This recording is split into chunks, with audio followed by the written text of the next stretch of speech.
After the backlash that followed the purchase of vehicles for the office of the First Lady, which is not recognized by the Nigerian Constitution, and also the purchase of new vehicles for the presidential fleet, Tinubu has gone ahead to purchase 26 more brand new vehicles. It's as if they are running a dealership at Aso Rock. Looking at the government website govspend.ng, they spent 1.7 billion naira to purchase 10 Toyota Camrys. It means that one Toyota Camry 2023 model cost 170 million naira. As if that was not enough, they still spent 3.4 billion naira to purchase 16 Toyota Prados 2023-2024 models. This is coming from a man who keeps telling Nigerians to tighten their belts and have patience until the day all his reforms will miraculously materialize. It means that it is only poor people that should tighten their belts, not the people in power, because they can't be spending billions of naira on avoidable expenses and turn around to tell Nigerians to wait for the day things will materialize. Leadership is supposed to be by example, and to think that the same Tinubu a few days ago went to Saudi Arabia to seek a loan of $5 billion from them. Is this how he's going to spend the loan? They keep obtaining loans, but instead of investing the money where it will make an impact on the economy, they rather spend the money on satisfying their frivolous desires. They just made a national budget proposal for the year 2025 to the tune of 47 trillion naira.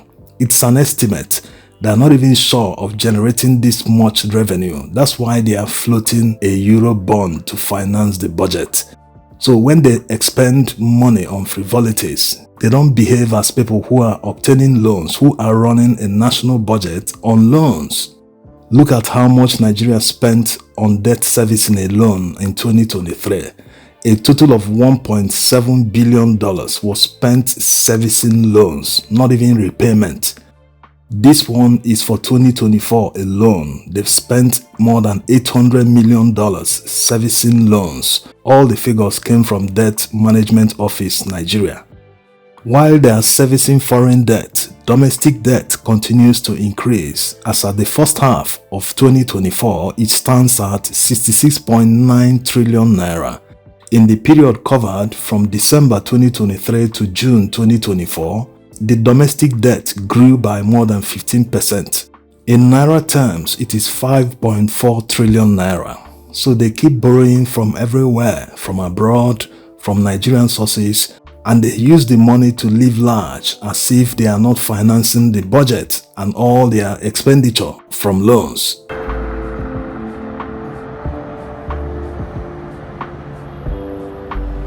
In Nigeria, they make it look as if it is rocket science to solve domestic or economic issues.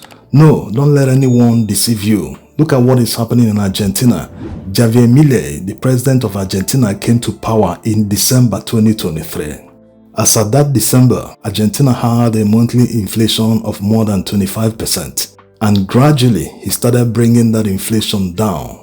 As at today, it is 2.7%. It is not magic. Prayer didn't do it. No one shouted, inflation must come down. I command you, it must come down. You must respect me. You must respect our God. No, no one did that. Right now, $1 is how much? 1,009 or 1,800 or whatever. Now hear me, dollar. My name is Chigweze Ezokese. I operate from heaven. Dollar, hear my voice. Go down in the name of Jesus Christ.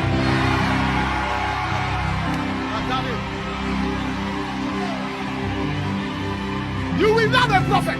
After today, you will not be a prophet.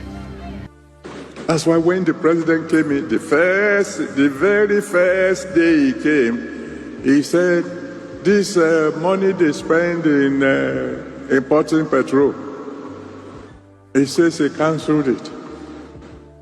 And we were all rejoicing. Hey, thank God. But some people were angry. Those who are making money from importing petrol.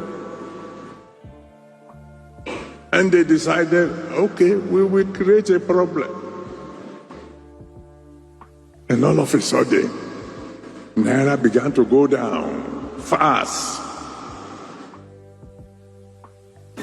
I cried to my people, let us pray.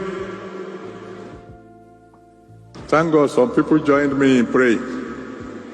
Because the way Naira was going then, if God has not intervened, by now $1 will be about 10,000 Naira.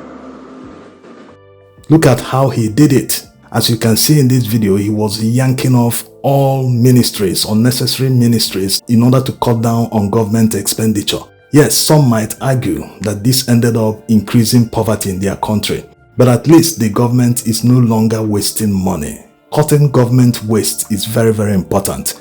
As a matter of fact, Donald Trump campaigned based on that and he won. People bought the policy because government waste causes inflation. When you continue spending money that you don't have, just like they do in Nigeria, they continue borrowing or printing money. At the end of the day, they spend above their revenue, which causes inflation. So while Javier Milei of Argentina was busy cutting down government waste, in Nigeria, they were increasing the number of ministries. The current administration is running nearly 50 ministries, the largest in Nigeria's history. And the more you have ministries, the more your expenditure, the more the running cost. They are buying more cars to accommodate all the people they have given employment. It is not the job of the government to give employment to people directly. No, the size of government should be very small, especially for a country that is still developing or emerging. The job of the government is to create the enabling environment so that businesses can thrive, and once businesses are thriving, they will create more employment. They will need to expand their operations, thereby employing more people. If a manufacturer is manufacturing a product, maybe in southern Nigeria near Lagos, and they suddenly see demand from northern Nigeria, it will push them to go and establish another factory around the north so that they can service the region. That's how it works. But instead of creating the enabling environment, they are busy spending that money on themselves, money they should have used to solve the numerous problems they created themselves. Because the level of hunger Nigerians are facing today cannot be compared to early last year or in 2022. So they caused majority of the problem. They made a bad situation worse by the increase of petrol price, increase in electricity tariff, increase in everything, taxes. People are already poor and they are increasing taxes. Who is going to pay the money? Who is going to pay the tax? Companies are folding and you are increasing taxes. Who is going to pay the tax?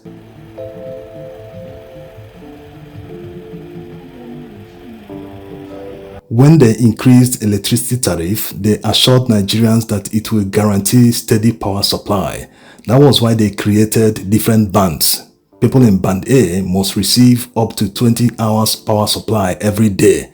But that's not the situation today. People in Band A complain that they do not receive this number of hours every day to justify the humongous increase in electricity tariff. People that used to spend about 50,000 or 60,000 naira per month on electricity now spend more than 200,000 naira, which is much higher than many Western countries. Yes, many people don't believe this. How can businesses survive and stay competitive when they are spending more on electricity, higher than what's obtainable in Western countries, not even Asian countries where Nigeria buys most of their goods from? The power supply is not even available. Most of the factories and manufacturers have to generate their own power in order to survive and stay competitive. They can't even compete among themselves in Nigeria, not to talk of competing against foreign companies. Yes, what they are hoping on for trashing Nigeria's economy is that foreigners will come here and invest. When they invest in manufacturing, the finished goods will be sold not just in Nigeria but exported abroad. So if the enabling environment is not conducive right now, who is going to come and invest? No one is going to come and invest here. There is no power supply. Before you set up anything, you must generate your own power. You must provide your own water. Maybe, possibly, you have to build a road that will connect your factory if your factory is not situated in a place where it's developed already. So all these are the impediments. So let them stop deceiving Nigerians that things will get better, when we already know that companies in Nigeria are leaving en masse, and they are hoping miraculously more companies will come and invest, as if they don't understand and see what is happening in Nigeria. All of them see everything. No one demarkets Nigeria more than people in power. The people that are supposed to be chief marketers, they are the ones demarketing Nigeria all the time. It's funny that many people don't understand this. When people make some comments on social media, people hound them and say, why are you demarketing Nigeria? You shouldn't be saying this in public. Let others not know. As if Nigeria is living in a different bubble that is different from the world, a different planet. Let's end with the analysis by this British journalist about happenings in Nigeria. You will see the extent to which they know. Well, what's going on is it's only fairly recently that Nigeria had presidential elections. So the incumbent, Bola Tinubu, has only been in position since 2023. And unfortunately, having come to office on a platform of, usual story, yes, I'm going to absolutely root out corruption. I'm going to improve the economy. I'm going to make everyday life easier for Nigerians, has presided over making things quite demonstrably worse. It's been an absolute disaster with rocketing inflation. I mean, we think we've had a nightmare with inflation in our country. Currently, inflation in Nigeria is running at about 32.5%. Food inflation even higher, right up 38%. That has actually left a lot of Nigerians quite literally starving. When did you last hear about famine in Nigeria? Well, it's a real thing. Then there's a whole mess over Nigeria's fuel subsidy. You talked earlier about Nigeria being very rich in resources, and here's the irony. It has all this oil and gas, and unfortunately still doesn't seem to be able to provide it at an affordable rate for its own citizens. And the president removed the fuel subsidy, but didn't put any safety net in. And, the fuel subsidy is extremely controversial, and there are many arguments for and against having it. But what you don't do is rip it away and then leave people without anything to turn to. So now you've got people who are unable to afford to heat and light their homes.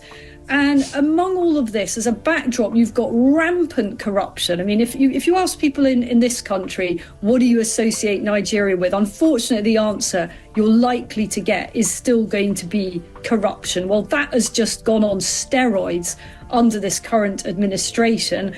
And also the persecution of journalists. And that is very, very sinister. That's ramped up under this administration. So poor Nigerian citizens, they thought they've got a new regime, that things will get better. And in fact, here they are, with a president who seems entrenched. And the question is there any possibility of getting rid of him? He's supposedly at the moment on a working vacation in London. That is sitting very badly with voters in Nigeria who feel, well, hang on a minute, your country's in flames and you've poodled off to the UK. We're not quite sure what you mean by a working vacation, but now, my friend, is no time to be on a holiday. So I think the sands are shifting. It's unclear when or if or how he might be displaced, kicked out, made to step down in some way. But there's an awful lot of people hoping for change.